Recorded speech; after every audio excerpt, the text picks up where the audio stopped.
Electrical injuries follow a trimodal age distribution. Toddlers and younger children are often affected by low-voltage injuries resulting from household sources.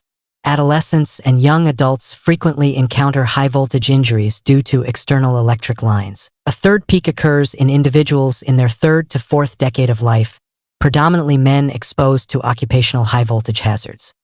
Although electrical injuries account for a small percentage of workers' compensation claims, they rank second in terms of indemnity and paid medical claims. Similarly, while electrical burns represent a small fraction of burn center admissions, they are associated with prolonged hospital stays and higher mortality rates.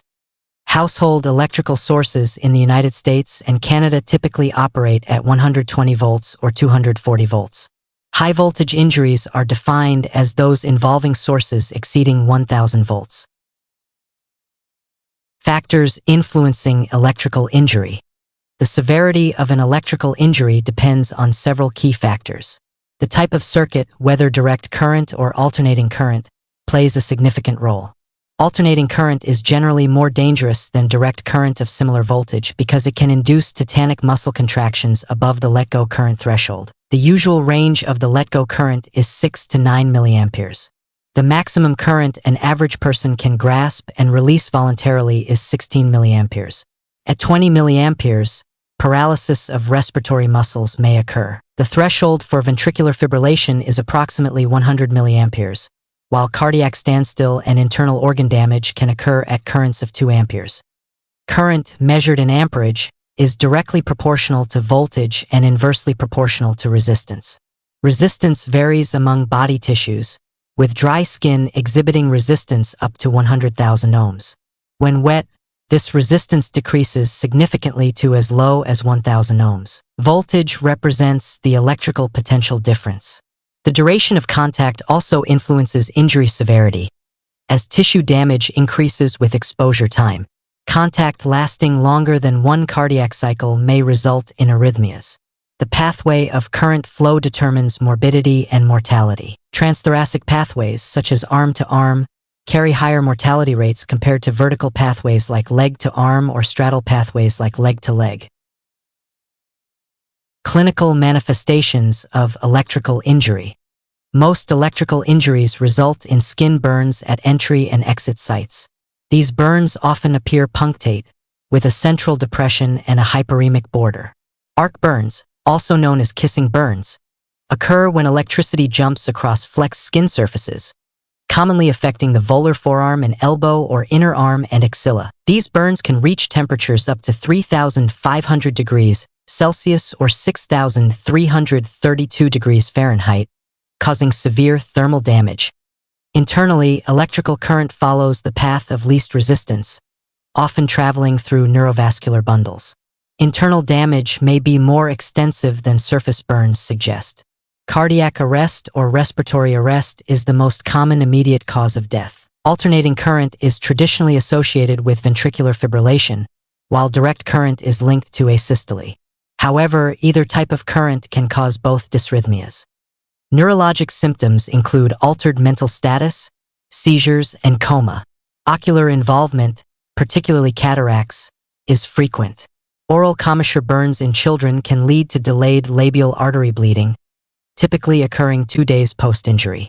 Muscle necrosis and vascular injury in extremities may result in compartment syndrome. Bone injuries, including periosteal burns and osteonecrosis, can occur due to the high resistance of bone tissue.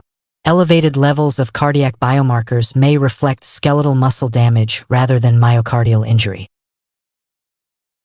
Lightning injury, differences, and epidemiology. Lightning strikes involve voltages ranging from 100 million to 300 million volts, far exceeding typical electrical sources. However, the duration of contact is much shorter, averaging 30 microseconds. In the United States, the incidence of lightning-related deaths has declined to fewer than 40 per year. Approximately 10% of lightning strike victims die, usually within the first hour due to arrhythmias or respiratory failure. Survivors often experience permanent disabilities. Victims are commonly young males who are outdoors during the spring and summer months. Mechanisms and clinical features of lightning injury. Lightning arises from a potential difference of 100 million to 300 million volts between clouds and the ground. Injury can result from a direct strike, contact voltage, side flash extending up to 30 meters, or ground current. The initial cardiac arrhythmia is typically asystole. Skin burns occur in roughly 90% of victims, but deep burns are present in less than 5% of cases. A characteristic finding is Lichtenberg figures, which are arborescent erythematous streaks caused by the flashover effect over wet skin. Tympanic membrane rupture is common due to the shock wave. Cataracts may develop immediately or later. Paralysis, a transient flaccid paralysis often accompanied by blue, mottled, and pulseless extremities, may occur due to vasomotor changes. Prolonged apnea may result from effects on the brainstem. Myocardial contusion is a common pathological finding. Elevated cardiac biomarker levels do not correlate with myocardial injury. Conducted electrical weapons. Conducted electrical weapons, such as tasers, deliver brief bursts of high voltage, low amperage direct current. A standard initial discharge lasts 5 seconds at 19 Hz, with a peak voltage of 1,200 volts and a low amperage of 2.1 milliamperes. The barbs used in these devices are typically 9 millimeters thick. These weapons incapacitate individuals with minimal morbidity and lethality. Diagnostic evaluation. For low-voltage electrical injuries with minimal symptoms and burns, diagnostic testing is generally not indicated. For high-voltage injuries or those with significant symptoms, such as loss of consciousness, altered mental status, neurologic deficits, significant burns, or entrance and exit wounds, evaluation should include electrocardiography, complete blood count, basic serum electrolytes, serum myoglobin and troponin, blood urea nitrogen, serum creatinine, and urinalysis with myoglobin testing. In cases of suspected intra-abdominal injury, liver and pancreatic enzymes and coagulation studies should be assessed. For lightning strike victims with high-risk indicators such as suspected direct strike, loss of consciousness, neurologic complaints, chest pain, difficulty breathing, trauma, pregnancy, or burns covering more than 10% of the body surface area, electrocardiography is recommended. Elevated cardiac markers do not indicate myocardial injury in these cases. Management principles. Low-voltage electrical injuries with minimal signs and symptoms require local wound care and patient reassurance. Cardiopulmonary arrest necessitates immediate resuscitation, regardless of the initial cardiac rhythm. Hypotension may require aggressive fluid resuscitation, often administered intravenously at a rate exceeding 100 milliliters per hour in adults and 1.5 to 2 milliliters per kilogram per hour in young children.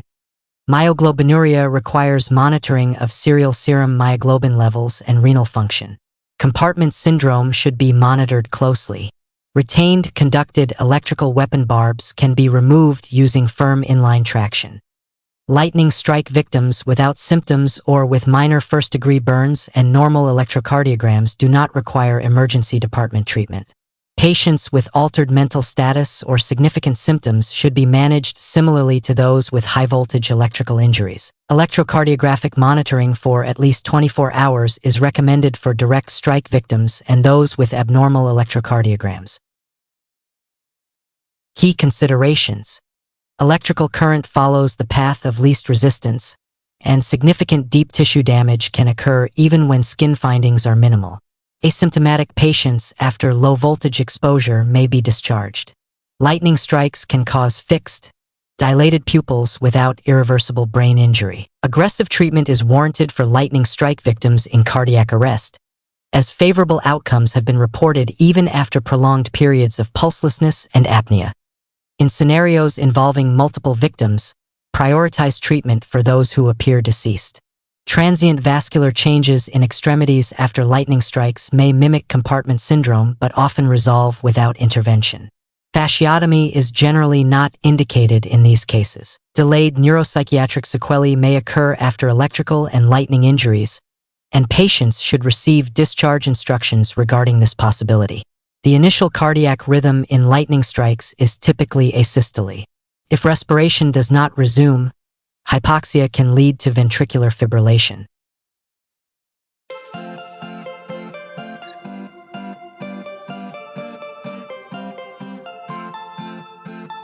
Thank you for watching.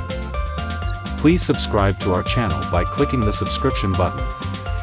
If you have any questions, feel free to leave a comment below in the comments section.